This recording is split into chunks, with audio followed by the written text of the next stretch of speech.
22 तारीख से लगातार एक मुद्दा चल रहा है सम्राट मिहिर भोज को लेकर, जिसमें जातिवाद हो रहा है। भारतीय जनता पार्टी पर ये आरोप लगाए जा रहे हैं कि भारतीय जनता पार्टी लगातार जातिवाद कर रही है। ठाकुर और गुर्जर के बीच में, गुर्जर हैं वो सम्राट मिहिर भोज के सामने गुर्जर लगा रहे हैं और ठाकुर हैं वो राजपूत लिख रहे हैं। तो आखिर क्या मामला है? देखिए, मैं ये कहना चाहूँ आपके चैनल के माध्यम से, ये जो जातिवाद की राजनीति है ये बहुत खतरनाक है, देश के लिए प्रदेश के लिए खतरनाक है, विकास में बाधक है। हमें जो जितने भी महापुरुष हैं, चाहे वो मिहिर भोज हों, चाहे महाराणा प्रताप हों, चाहे भगवान परशुराम हो, भगवान परशुराम थे, उनको भी आज जो है जातिवाद से जोड़ा जा रहा है। लेकिन मेरा कहना ये है कि जातिवाद की राजनीति ना करके हमारा जो धर्म है वो सबसे पहला धर्म है हमारा मानव, और जाति जो है वो हमारी है कर्म। तो हमें विकास के मुद्दे पर बातें करनी चाहिए।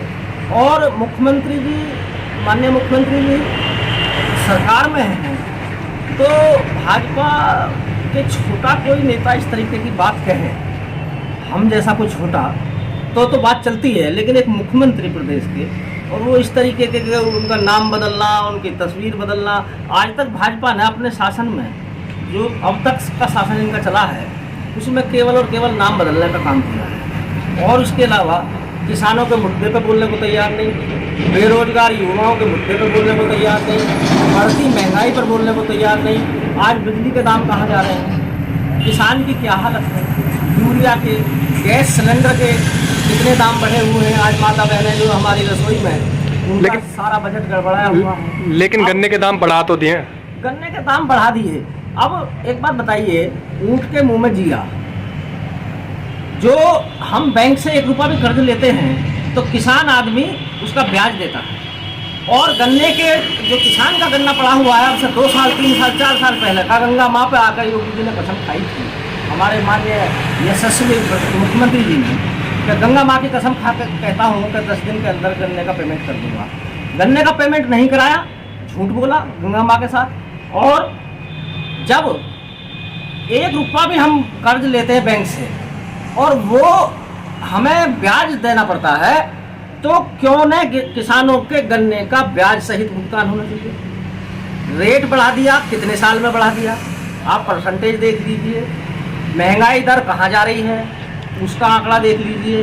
तो ये एक ऊँट के मुंह में जीरा है और किसानों के साथ। आप भी एक ब्राह्मण समाज से हैं, समाजवादी पार्टी के नेता हैं, आपको क्या लगता है जो ब्राह्मण समाज है वो किस तरफ रुख करेगा चुनावों में लेकर? देखिए, ब्राह्मण समाज जो है हमारे सूत्रों से पता चल रहा है कि भाजपा से काफ़ी नाराज है। देखिए, भाजपा से ब्राह्मण बिल्कुल नाराज है, क्योंकि ब्राह्मण समाज का उत्पीड़न इस सरकार में बहुत ज़्यादा हुआ है। खुशी दुबे का आपने काम सुना होगा जी, एनकाउंटर विकास दुबे का हुआ। मैं कहता हूँ बदमाश है, मार दो, लेकिन एक कानूनी प्रक्रिया के तहत।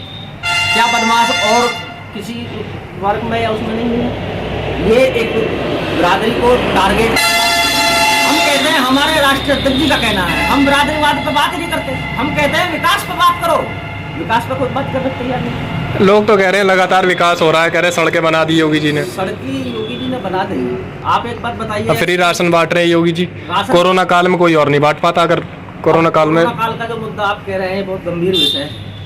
कोरोना काल में हमारी माताओं ने बहुत बेटों को खोया, हमारी बहनों ने बहुत पतियों को खोया, और उस टाइम पे ऐसा हो गया कि जैसे सरकार ही नहीं है। उस समय पे बिना ऑक्सीजन के, बिना दवाई के लोग मर गए।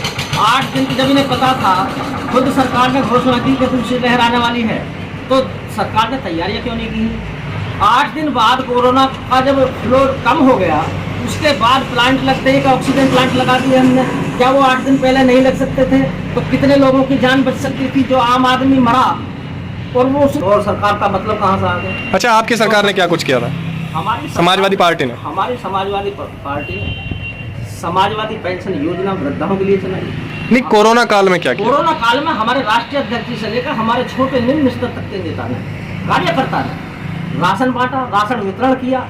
जो भी परेशान था, दवाई की जरूरत थी या राशन की जरूरत थी, उसको घर घर जाके भी हमने जो है वितरण। लेकिन राशन तो लगातार योगी सरकार फ्री में बांट रही है। योगी सरकार ने केवल थैला दिया, और थैले में बांट दिया कि जाओ अब आप भीख मांगो। आप मुझे बताइए 10 किलो या 5 किलो से अगर कोई परिवार महीने भर चल जाए तो मैं दावा करता हूँ, आपसे ही बोलता हूँ, आपके घर में 10 किलो के अगर आप 5 आदमी हैं 6 आदमी हैं तो 10 किलो में क्या महीने निकाल देंगे? लेकिन लोग तो इससे भी खुश हैं, लोग तो इससे भी खुश हैं, कह रहे हैं जो योगी सरकार ने कर दिया। ये केवल मीडिया में दिखाने की बात चल रही है तो लोग अंदर से दुखी हैं और वो इंतजार कर रहे हैं केवल कि 2022 कैसे ही आ जाए और हम जो है माननीय राष्ट्रीय अध्यक्ष जो विकास पुरुष हैं अखिलेश यादव उनको हम मुख्यमंत्री बनाएं। वो मतदाता आज शांत है, वो मत पे अपनी ताकत दिखाएगा। आज सरकार की सरकार हर किसी के साथ आज अन्याय और अत्याचार करने को खड़ी है, तो इसलिए वो डरा हुआ सहमा हुआ है।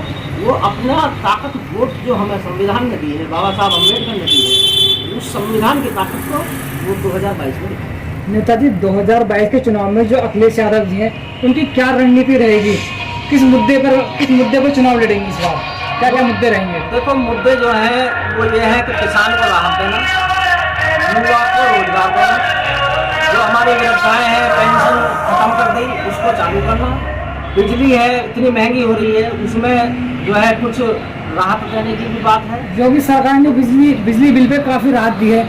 आप मुझे एक बात बताइए, जब योगी सरकार आई थी बिल कितना था? 250-300 रुपये गाँव में, आज कितना है? 1500-1600 रुपये। एक आम आदमी अगर 10,000 रुपये कमा रहा है उसका बजट तो बिजली में और उसमें बिगड़ गया।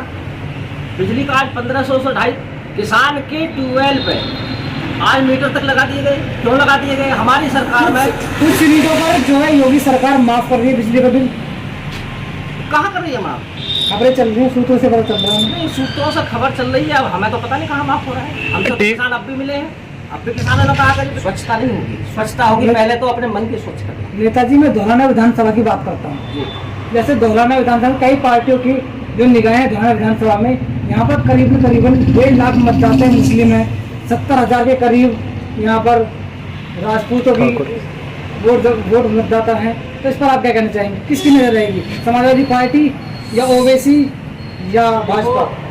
ओवैसी को तो समझ चुके हैं लोग और ये ओवैसी भी यहाँ आए थे, उसकी मीटिंग में भी स्पष्ट हो गया कि वो तो बंगाल में भी करा उन्होंने, वो भाजपा की बी टीम है, भाजपा फंडिंग करती है और कुछ नहीं है।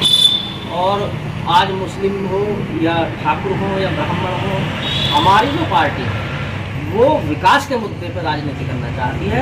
हम इस राजनीति को जाति धर्म संप्रदाय की राजनीति को तो खत्म करना चाहते हैं, हम विकास की बात करना चाहते हैं। अच्छा, कहीं ऐसा तो नहीं है आप समाजवादी पार्टी के कार्यकर्ता है इसलिए समाजवादी पार्टी की तारीफ कर रहे हैं? जी नहीं, ऐसा नहीं है। ये मैं एक आम आदमी की बात कर रहा हूँ, जो लोगों से जुड़ी हुई बातें हैं। आज युवा को रोजगार चाहिए। क्या लगता है आपको, ओबीसी के आने से क्या मुस्लिम वोट कर जाएंगी? नहीं, कुछ नहीं। अच्छा, अब की बार बदलाव होगा नहीं होगा? बदलाव होगा और बिल्कुल स्पष्ट तौर पर होगा और अखिलेश यादव अगले मुख्यमंत्री होंगे। और विकास पुरुष, हम सरकार नहीं चलाना चाहते, हम चलाना चाहते हैं विकास की रफ्तार। हम विकास की रफ्तार चलाना चाहते हैं। सरकार तो अब भी चल रही है लेकिन विकास नहीं। हम सरकार के माध्यम से हम विकास की रफ्तार चलाना चाहते हैं, जो हम हमारे विकास पुरुष माननीय राष्ट्रीय अध्यक्ष अखिलेश यादव जी का संकल्प है।